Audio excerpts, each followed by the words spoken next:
আমার রেসিপি হাট চ্যানেলে আপনাদের সকলকে স্বাগত জানাই। আজকে আমি আপনাদের চিজ অমলেট করে দেখাবো।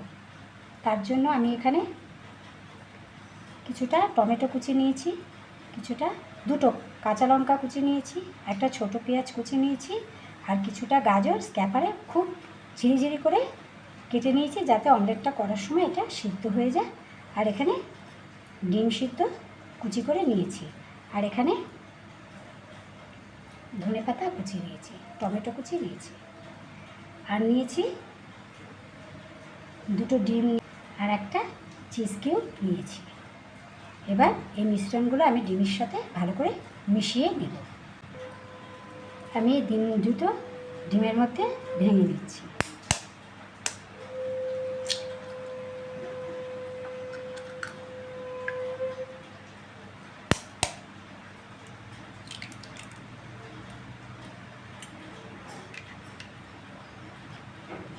এবার একে একে মিশ্রণগুলো বাটিতে ঢেলে দিচ্ছি। প্রথমে পেঁয়াজ কুচিটা দিয়ে দিলাম,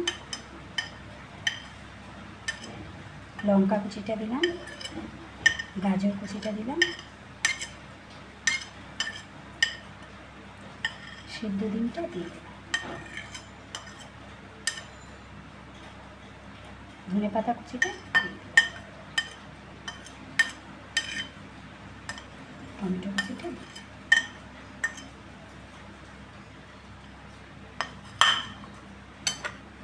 এবার এর মধ্যে পরিমাণ মতো লবণ আমি দিয়ে দিলাম।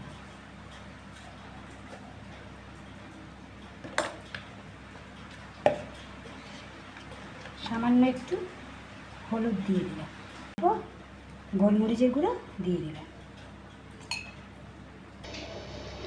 এর মধ্যে গোলমরিচের গুঁড়ো, একটু নুন আর পরিমাণ মতো হলুদ দিয়ে দিলাম। এবার মিশ্রণটাকে ভালো করে মাখিয়ে নেব।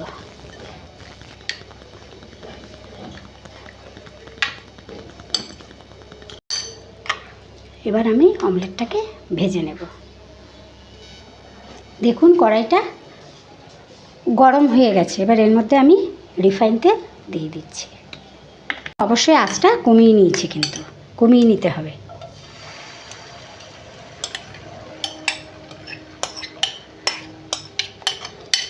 এই অমলেটটা একটু আঁচটা কমিয়ে আপনাকে করতে হবে, লো ফ্লেমে করতে হবে।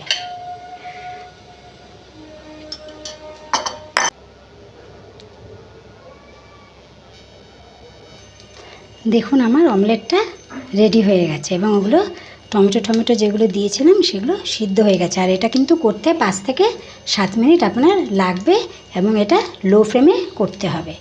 এবার এটা আমি একটা প্লেটে ঢেলে নেব। দেখুন আমার অমলেটটা আমি প্লেটে সার্ভ করে নিয়েছি। এবার এর উপর দিয়ে আমি চিজটা দিয়ে দেব।